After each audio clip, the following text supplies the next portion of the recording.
నొప్పించు కంప కంప అది ముళ్ళ కంప. ఇప్పుడు ముళ్ళు అంటే మీకు తెలిసాలిగా. మా చిన్నప్పుడు పొలం ఏర్కొచ్చుకునేవాళ్ళం. ఏ ముళ్ళు?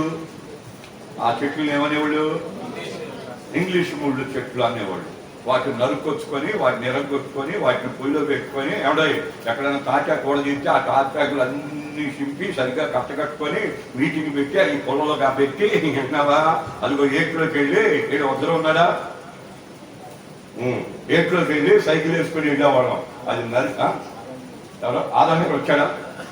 ఆయన తెలుసు మరి ఎక్కడెక్కడ కాళ్ళు ఉన్నాయో అవి తెచ్చుకునేవాళ్ళం మీటింగ్కి. విన్నారా? బాధులు కానీ ఎక్కడ పెద్దవి ఉన్నాయో అవి ఎక్కడంటే మనం పెళ్లి చేశాను నేను. ఎవరో వాడు ఇమ్మానీల్ అని, ఇమ్మానీల్ వాళ్ళ ఇంట్లో వాళ్ళ అమ్మగారి పేరేంటి? శాంతమ్మ గారు. ఏది ప్రభావతి వాటికి ఇంటికి ఎదురుగా, ఆ కొట్టు ఎదురుగా ఆ శాంతమ్మనే వాళ్ళ ఇంట్లో ఉండే 2 బోధులు పెద్ద అనమాట. అవి మైకులు కట్ట తెచ్చేవాళ్ళం అనమాట. ఇంకా అక్కడక్కడ వాసాలు దొరికితే తెచ్చుకునేవాళ్ళం అనమాట. అక్కడక్కడ పెద్ద స్టూల్ బలాలు ఉండేవి చూసావా?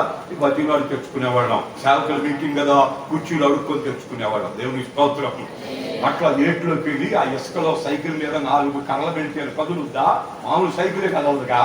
అట్లా తోసుకుంటా, నెట్టుకుంటా, పడుకుంటా, లెగుచ్చుకుంటా, మళ్ళీ కట్టుకుంటా, మళ్ళీ కొట్టుకుంటా, అవి గుచ్చుకుంటా, మళ్ళీ ఎన్ని బాధలు పడి పడి పడి పడి పడి పడి నేటికి ఈ స్థాయికి వచ్చింది. అంతా తల్లి కన్నీటి.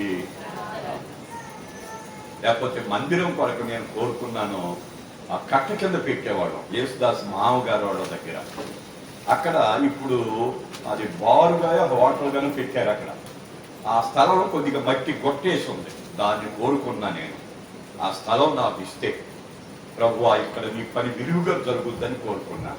కానీ నాయకుల దగ్గరికి వెళ్ళాం, అవకాశాలు లేవు. మన దగ్గర ఏమీ లేదు. మన సంఘానికి వచ్చేది అంతంత మాత్రం. కనుక దాన్ని తింటూ చుట్టూ తిరుగుతూ ఇచ్చిన దాంతో బ్రతికాం కాబట్టి అక్కడ పనలేకపోయాం. అప్పుడు యేసన్న గారు దేవుని మహాకృపను బట్టి ఆత్మ ద్వారా బయలుపరచబడి వచ్చేసాడు, కొనేశాడు, కట్టేశాడు. ఇప్పుడు రోడ్లన్నీ కూడా తెల్ల బట్టలతో కనపడుతున్నారు. దేవుని స్తోత్రం, స్తోత్రం, స్తోత్రం. ఇంకా పని విరివిగా జరుగును గాక. మన గ్రామంలో 42 మంది సేవకులు ఉన్నారు. సంఘాలన్నీ బలపడును గాక.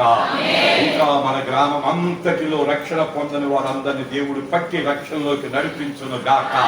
మన కుటుంబాల్లో రక్షణ లేని వారు రేపు వారములో రాబట్టబడుదురు గాక.